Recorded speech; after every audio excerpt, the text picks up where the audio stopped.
আজকে সকালবেলা একটু ঘুম থেকে লেট করে উঠেছি, যেহেতু ঈদের পরের দিন সবাই ঘুমিয়েছিল, তা আমিও তার সাথে সাথে ঘুমিয়েছিলাম।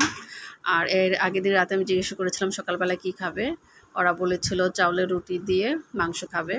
তাই সকালবেলায় উঠে চাউলের রুটি বানিয়ে নিলাম, বানিয়ে ছাকা শুরু করলাম। এই যে দেখেন কত সুন্দর রুটিটা সফট এবং নরম হয়েছে, কোনো শক্ত নেই।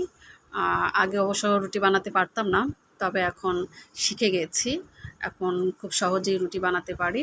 তাই সকালের নাস্তায় চাউলের রুটি আর মাংস ছিল, এই নাস্তা রেডি করলাম। রেডি করে সবাইকে খেতে দিলাম, আমি নিজেও খেলাম।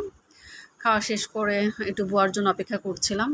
পরে দেখলাম যে বুয়া আসছে না, অনেক লেট হয়ে গেছে। ভাবলাম হয়তো রাজরানী আজকে আর আসবে না, আমার এখন চাকরানি হতে হবে, যেহেতু নিজের সংসারের কাজ বলে কথা। তাই আমি রাজা আমি প্রজা, তাই কোনো কথা চিন্তা না করে আর দেরি না করে কাজ শুরু করে দিয়েছি। প্রতিদিন এই ফার্নিচারগুলো না মুছলে, এই জিনিসগুলো না মুছলে হয় কি, ধুলা পড়ে যায়, মনে হয় যেন মোছা হয়নি অনেক দিন ধরে। তাই একটু সব কিছু ক্লিন করে নিয়ে সুন্দর করে সব সেট করে জায়গায় রেখে দিলাম।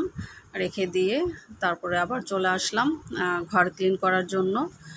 যেহেতু বুয়া আসবে না, ঘরটা আমাকেই এখন ক্লিন করতে হবে। তাই তারপর রুমে চলে আসলাম। যার যার মতো সে এসে ঘুম থেকে উঠে নাস্তা খেয়ে বসে এখন টিভি দেখছে, রিল্যাক্স করছে। আর আমি এদিক দিয়ে সব বিছনা খেতাগুলো সব উঠিয়ে ঝাড় দিয়ে এখন রুম ক্লিন করতে চলে আসলাম। আর রুমটা এখন ঝাড় দিয়ে নিচ্ছি।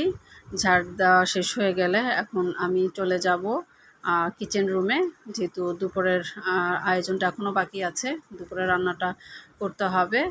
আর তাই খুব তাড়াতাড়ি করে ঘরটা ক্লিন করে নিয়েছি।